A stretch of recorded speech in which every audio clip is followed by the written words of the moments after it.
والله أيها الإخوة، القصة سأرويها لكم ليس القصد أن أذكركم بشيء أفعله إطلاقا، لا شهد الله. لكن مرة قلنا أخ من أخواننا اشترى بيت في بلدة في شرق دمشق.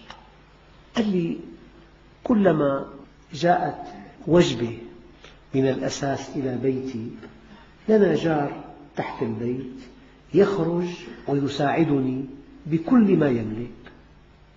لفت نظره مرتين ثلاثة، يعني مودة بالغة. ثم يأتيني بالضيافة بالشاي بما عنده من فواكه. فقال له أنت من؟ قال له أنا من رواد جامع النابلسي. صار في تعارف، يعني شيء جميل جدا أنه المؤمنون إخوة يتعاونون. هو ساكن تحت، فكلما جاءته وجبة، البيت اشتراه حديثا عم يفرشه بالتسلسل، فكلما جاءته وجبة أساس هذا الجار يخرج ويساعده. قال له أنت كيف عرفت هذا المسجد؟ قال له والله لي قصة. قال له ما قصته؟ قال له لي ابن خالة من رواد المسجد، وقد أتعبني كثيرا وضيق علي وهو يدعوني إلى حضور الدروس، وأنا بعيد جدا عن الدروس وعن الدين وعن العلم. هو من الطبقة الفقيرة جدا، يعني غارق في همومه المعاشية. لكن مرة من شدة ما ألح علي وضيق علي أردت أن ألبي دعوته مرة واحدة كي أسكته، فجاء إلى المسجد. فأثناء السلام يقول لي هذا الأخ القديم، قال لي هذا ابن خالتي. والله أنا بشكل لا شعوري صافحته بمودة بالغة وبششت له وقلت له إن شاء الله الدرس عجبك، وقلت لابن خالته عينك عليه. شو كلفتني؟ والله ما كلفتني شيء، بس واحد يعني جايب ابن خالته على الدرس، وهذا ابن خالتي أستاذ. على عيني، أهلا وسهلا. كمان من باب التلطف إن شاء الله الدرس عجبك؟ قال لي والله كثير عجبني. قلت له عينك على ابن خالتك. هذا الأخ يقسم بالله ما ترك درس بعدها، من البشاشة فقط، ما كلفني شيء. ممكن سلم عليه سلام عادي وجاف أحيانا، ممكن ما أهتم فيه. ابن خالتي خير إن شاء الله، يعني ماشي الحال. أما قلت له عينك عليه، وقلت له إن شاء الله الدرس عجبك، وبشيت بوجهه وصافحته بحرارة. ممكن تكون هي سبب متابعة الدروس. قال له ما عاد تغب الدرس. هو الحقيقة يعني بوضع اجتماعي كثير صعب، إنه الأستاذ عم يصافحه بمودة وبحرارة، هي مو قليلة. هي أخواننا الكرام، حدثني أخ بجدة كان مدرس، ففي أذان هناك، يعني فراشين التعبير عندهم، فراش يعني خادم. فبالمدرسة قرع الجرس، والمدير شديد جدا يحب أنه حين قرع الجرس أن يتوجه المدرسون إلى الصف.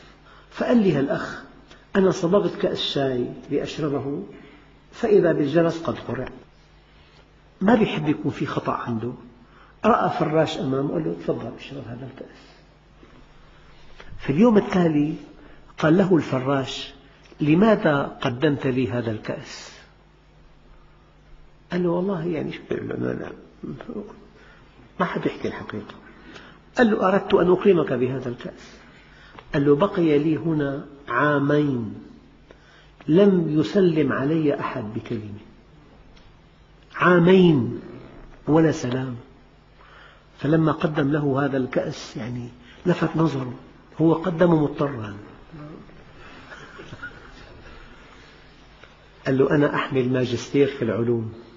فراش من دول شرق آسيا، من فلبين، ماجستير في العلوم. قال لي والله ما صدقته.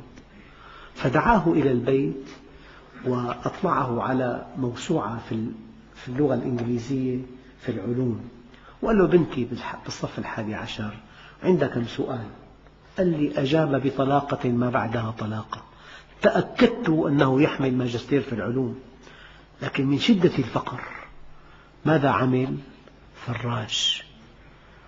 قال لي خلال يعني شهر أو شهرين صار في كل جمعة سهرة عندي، جاب أصدقائه أكثر من 20 واحد أسلموا على يده الإنسان.